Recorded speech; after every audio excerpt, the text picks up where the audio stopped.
అందరికీ నమస్కారం. ముందుగా మీడియా మిత్రులకి నమస్కారం. ఈరోజు ఈ మధ్యకాలంలో ఆంధ్రప్రదేశ్ రాష్ట్ర ముఖ్యమంత్రి వర్యులు శ్రీ నారా చంద్రబాబు నాయుడు గారు, అదేవిధంగా విద్యాశాఖ మంత్రి నారా లోకేష్ గారికి డిఎస్సిని 16,400 పోస్టులు విడుదల చేయడం మంచి పరిణామం. మేము డివైఫైగా స్వాగతిస్తూ ఉన్నాం. ఇప్పుడు ఇదే డిఎస్సి విడుదల చేయడం కోసం డివైఎఫ్ఐ ఎన్నో పోరాటాలు చేసింది. ఒక్క 2024 డిఎస్సి ఇదే కాదు, 2020 డిఎస్సి అంతకుముందు 2018గానే ఉండి, గత వైసీపీ ప్రభుత్వం 2023లో 6,700 పోస్టులు కూడా ఇవ్వడానికి డివైఎఫ్ఐ ఎన్నో పోరాటాలు చేసింది. డివైఎఫ్ఐ ఫలితంగానే డిఎస్సి నోటిఫికేషన్ ఇచ్చారు. డివైఎఫ్ఐ అంటే డిఎస్సి, డిఎస్సి అంటే డివైఎఫ్ఐ. అదేవిధంగా మేము ఇప్పుడు కోరుతా ఉంది ఏంటంటే, ఇవ్వటం మంచి పరిణామమే, కానీ దీంట్లో కొన్ని లోపాలు ఉన్నాయి. డివైఫైగా మేము అడుగుతా ఉన్నాము. ప్రకాశం జిల్లాలో హెచ్జిటి పోస్టుల సంఖ్యని పూర్తిగా జిల్లా విద్యాశాఖ అధికారులు పూర్తిగా తగ్గించారు.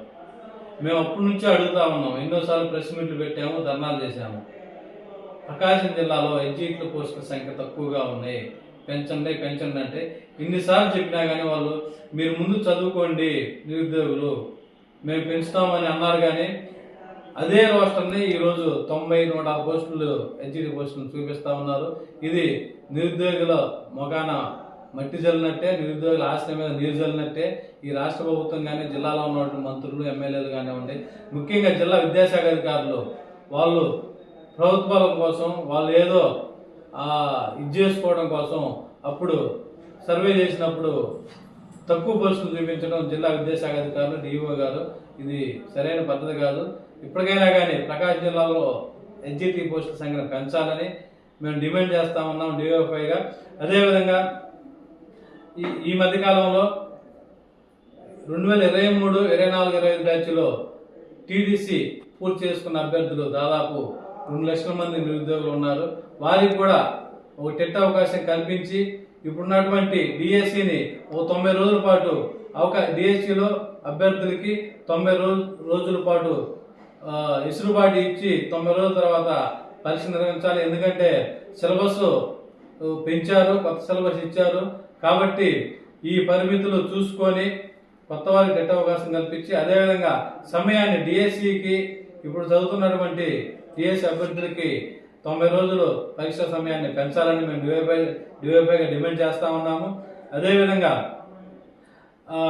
నార్మలైజేషన్, గతంలో నార్మలైజేషన్ పరీక్ష నిర్వహించారు. నార్మలైజేషన్ వల్ల చాలామంది మెరిట్ స్టూడెంట్ కానివ్వండి, బాగా చదివిద్దారు నష్టపోతా ఉన్నారు.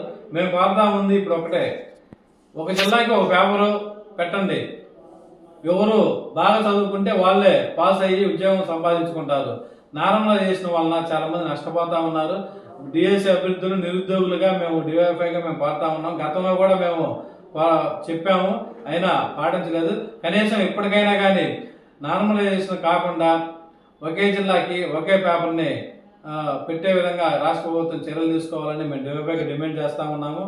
అదేవిధంగా ఈ మధ్య కాలంలో చూసుకున్నట్లయితే ఓపెన్ ఇంటర్మీడియట్ చదివిన వాళ్ళకి అవకాశం కల్పించలేదు హెచ్జిటిలకి. వారికి కూడా, ఎందుకంటే ప్రభుత్వమే చెప్తా ఉంది, ఓపెన్ 10వ తరగతి చదివినా, ఓపెన్ ఇంటర్మీడియట్ చదివినా దేనికైనా అర్హత అని చెప్తా ఉంది. వాళ్ళే నోటిఫికేషన్ ఇస్తామో వాళ్ళే చేస్తున్నారు. కాబట్టి ఖచ్చితంగా ఇది పరిగణలోకి తీసుకొని ఓపెన్ విద్య వాళ్ళకు కూడా అవకాశం కల్పించాలని మేము డివైఫైగా డిమాండ్ చేస్తా ఉన్నాము. అదేవిధంగా డిఎస్సి కంప్యూటర్ చదివిన వాళ్ళకి పోస్టుకి అర్హత ఇవ్వటం లేదు, సైన్స్ పోస్టులకి. వెంటనే రాష్ట్ర ప్రభుత్వం విద్యాశాఖ అధికారులు స్పందించి కంప్యూటర్ సైన్స్ చేసిన వాళ్ళకి కూడా స్కూల్ అసిస్టెంట్ పోస్టులకి అర్హత కల్పించాలని మేము